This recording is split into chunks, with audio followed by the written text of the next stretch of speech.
मित्रांनो, त्या आजच्या विषयाचं शीर्षक आहे, महाराष्ट्रात काँग्रेसचा गुजरात झालाय.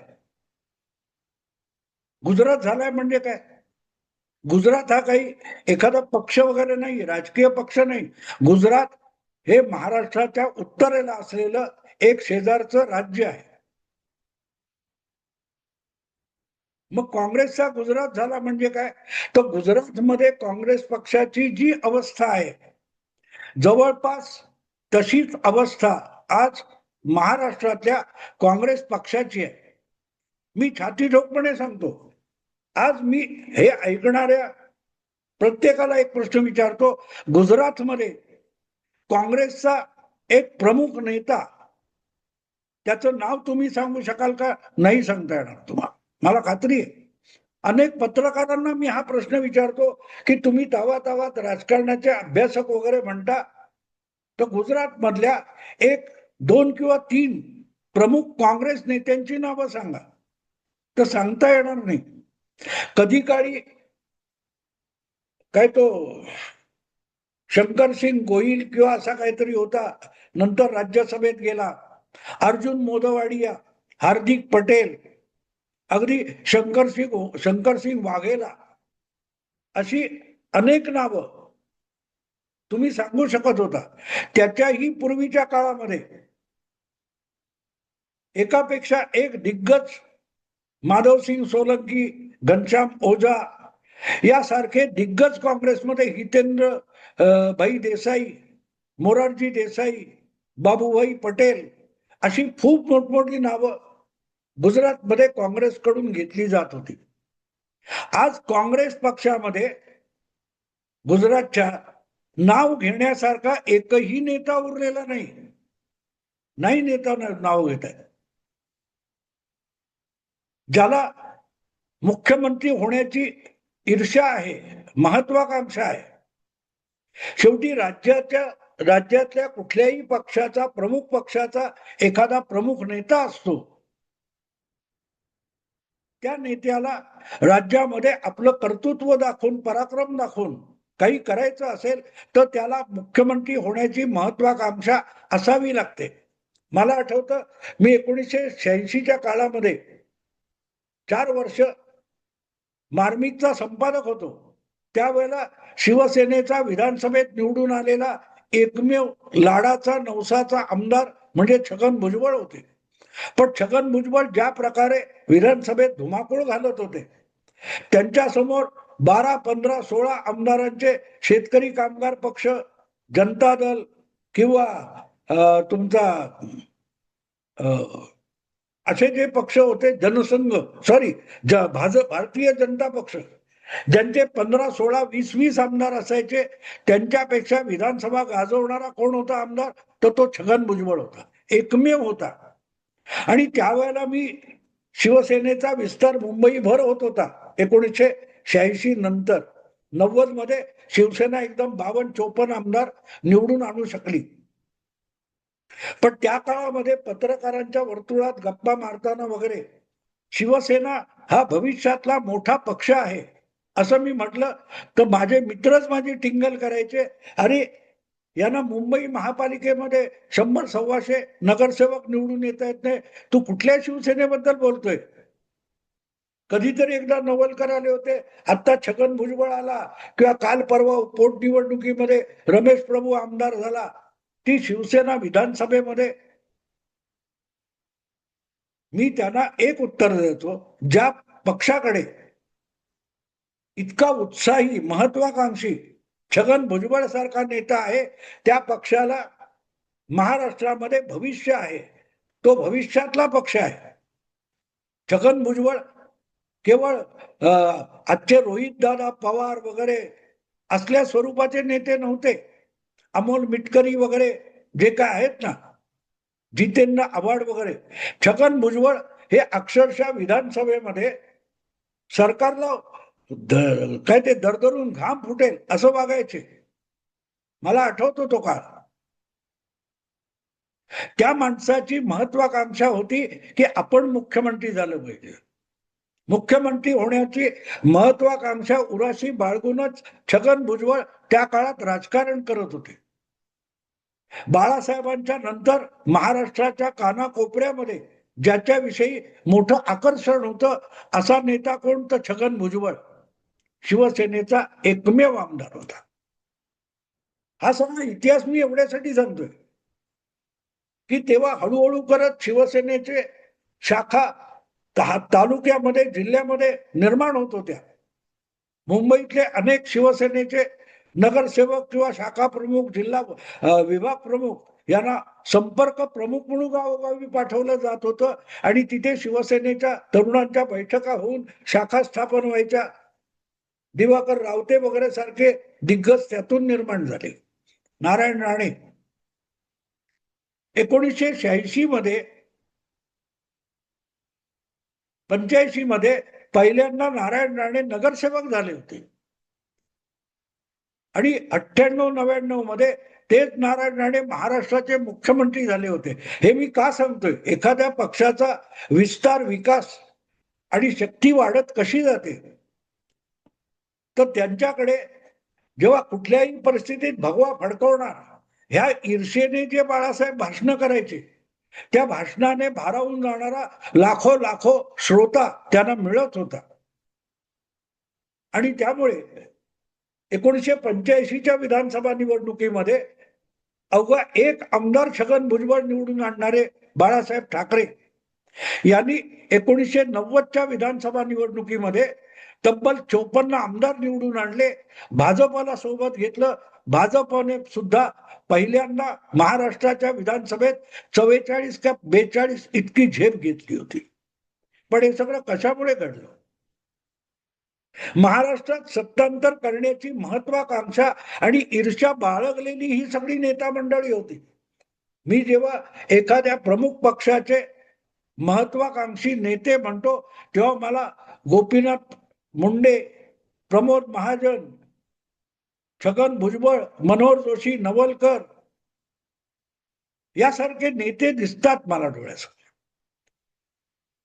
आणि असे नेते ज्या पक्षामध्ये असतात त्यांच्याकडे अधिकार पण नसतं, सत्ता नसते, पण सत्ता पालटण्याची ईर्ष्या मनाशी बाळगून अशी माणसं कंबर कसून कामाला लागलेली असतात आणि त्यामुळे त्या राज्यात ते सत्ता पालटवू शकतात.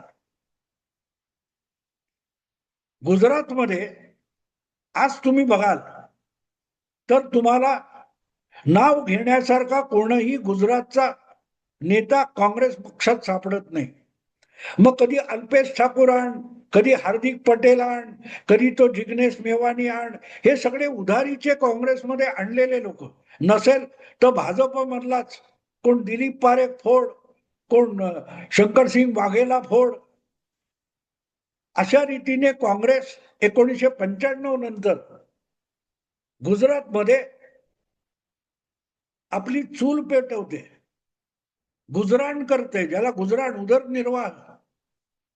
रोज जंगलातून लाकडं गोळा करायची आणि आठवड्याच्या बाजारात, तालुक्याच्या बाजारात आणून विकायची. मग त्यातून मिळालेल्या 15-20 रुपयामध्ये 5 रुपयाची भजी घ्यायची, एवढ्याशा बाटलीमध्ये खायचं तेल विकत घ्यायचं, तिखट मीठ घ्यायचं. असं करणारे जे रोज हातावर पोट असलेले लोक असतात, तसा काँग्रेस पक्ष गेली जवळजवळ 30 वर्ष गुजरातमध्ये जगतोय. वाटमारी करायची, दुसऱ्या पक्षातले फोडायचे. पण आपलं नेतृत्व काँग्रेसने उभं केलं नाही आणि जे नेतृत्व धडपड करेल त्याचे सुद्धा पंख छाटण्याचा कर्मदरिद्रीपणा दिल्लीतल्या काँग्रेस नेतृत्वाने केला. आणि त्यामुळे नरेंद्र मोदी पंतप्रधान झाल्यापासून तुम्ही बघाल तर गुजरातमध्ये नाव घेण्यासारखा काँग्रेस पक्षाकडे कोणीही महत्वाकांक्षी नेता उरलेला नाही.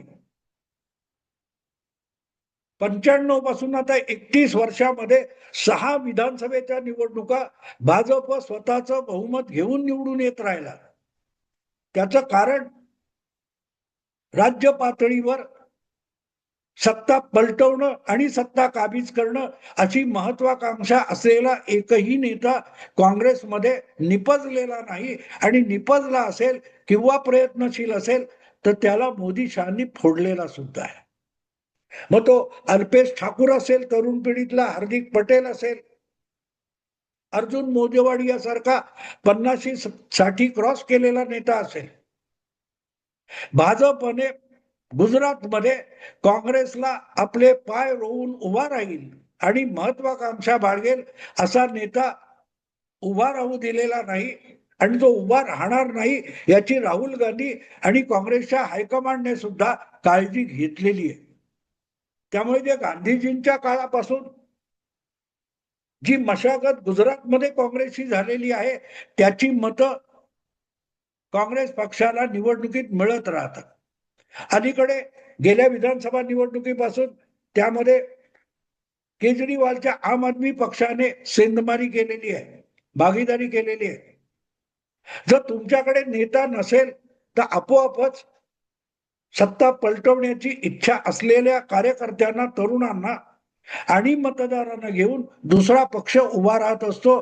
तसा गुजरातमध्ये आम आदमी पक्ष उभा राहिला. त्यांनी भाजपला कुठेही धक्का दिलेला नाही. उलट भाजप गेल्या निवडणुकीत अधिकच मजबूत होऊन पुढे आला. रेकॉर्ड ब्रेक आमदार निवडून आणून भाजप सत्तेत आला.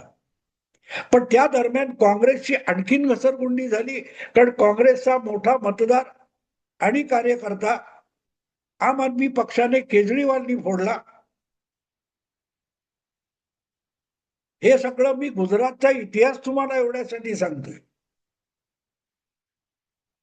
की महाराष्ट्रातल्या काँग्रेसची अवस्था गेल्या साधारणतः 5-10 वर्षामध्ये हळूहळू करत जशीच्या तशी गुजरात काँग्रेस सारखी झालेली आहे. गुजरातमध्ये नाव घेण्यासारखा काँग्रेसचा नेता नाही. आपल्याकडे नाव घेण्यासारखं म्हटलं तर लगेच तुम्ही सांगा पृथ्वीराज चव्हाण माजी मुख्यमंत्री आहेत, बाळासाहेब थोरात आहेत, यशोमती ठाकूर आहेत, वगैरे वगैरे बरीच नावं घेतली जातील.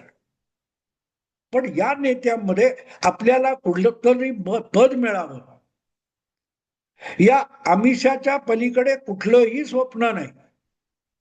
महाराष्ट्रामध्ये भाजप किंवा महायुतीचं सरकार पाडून किंवा निवडणुकीमध्ये महायुतीला हरवून सत्तेत येण्याची ईर्ष्या बाळगणारा कोणही नेता दिसत नाही.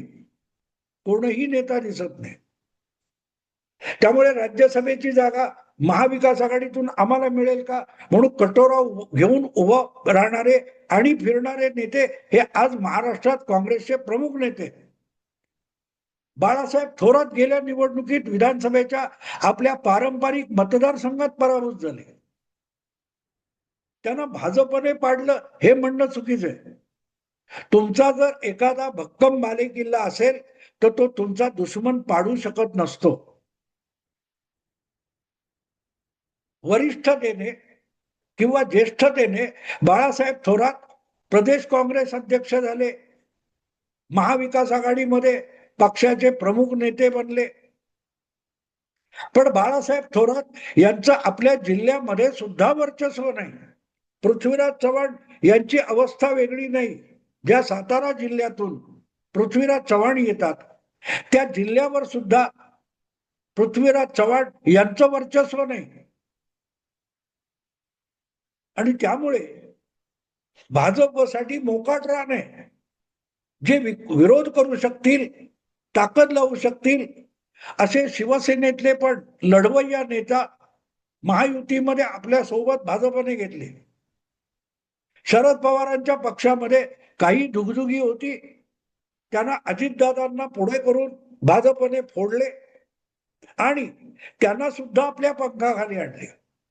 त्यामुळे महाराष्ट्रामध्ये सत्तांतर घडवायची इच्छा असलेले डझनभर नेते मिळतील, पण त्यासाठी लागतील तेवढे कष्ट उपसणारे, मेहनत घेणारे, रात्रीचा दिवस करणारे किती नेते आहेत. आता काल परवा महापालिकांच्या निवडणुका झाल्या, जिल्हा परिषद तालुका पंचायत निवडणुका झाल्या. त्यामध्ये मुंबई सोडून इतर भागातल्या महापालिका किंवा जिल्हा परिषदांच्या निवडणुकांमध्ये आपल्या पक्षाचा प्रचार करायला उद्धव ठाकरे गेले नाहीच, पण आदित्य ठाकरे सुद्धा गेले नाही. त्यांना सरकार पाडायचे. सरकार सत्ता बळकवायची आहे, पण ती कोणीतरी आयती आपल्याला आणून द्यावी. असेल माझा हरी तर देईल खाटल्यावरी, अशा स्वरूपाचं नेतृत्व ज्या पक्षात असतं त्या पक्षाकडून कुठलाही सत्ता बदल घडवला जाऊ शकत नाही. हैरात म्हणून काय वाटलं जाणार आहे, त्या रांगेत सत्यनारायणाचा प्रसाद घ्यायला उभं राहावं. त्यापेक्षा या वेगवेगळ्या विरोधी पक्षांची अवस्था वेगळी नाही आणि काँग्रेसची अवस्था पण तशीच झालेली आहे. मग चिडून कधीतरी म्हणायचं आम्ही काय पाठिंबा द्यायला आहोत की काय? कारण शरद पवार राज्यसभेला उभे राहिले आणि एकमेव महाविकास आघाडीचा निवडून येत असेल तर फाटाफूट चालणार नाही, म्हणून निमूटपणे काँग्रेस पक्षाने राज्यसभा निवडणुकीत शरद पवारांना पाठिंबा दिला. नंतर जी काय विधान परिषदेची निवडणूक होती त्यामध्ये सुद्धा एकमेव उमेदवार निवडून येणार, तर उभाठा शिवसेनेच्या अंबादास दानवे यांना सुद्धा काँग्रेसने निमूटपणे पाठिंबा दिला. तक्रार केली की का दरवेळेला आम्ही पाठिंबा द्यायचा, आमचा काय रोटेशनने नंबर नाही किंवा आमचा काहीच अधिकार नाही. अडवणूक केली, दमदाटी केली, नडलं, पण उपयोग काय?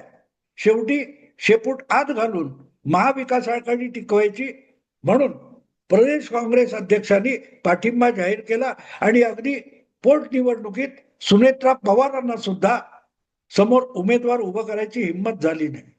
कारण यापैकी कोणाकडेही महत्वाकांक्षा नाही आणि जी महत्वाकांक्षा असेल, इच्छा असेल, त्याच्या पूर्ततेसाठी राबायची हिंमत नाही, इच्छा नाही.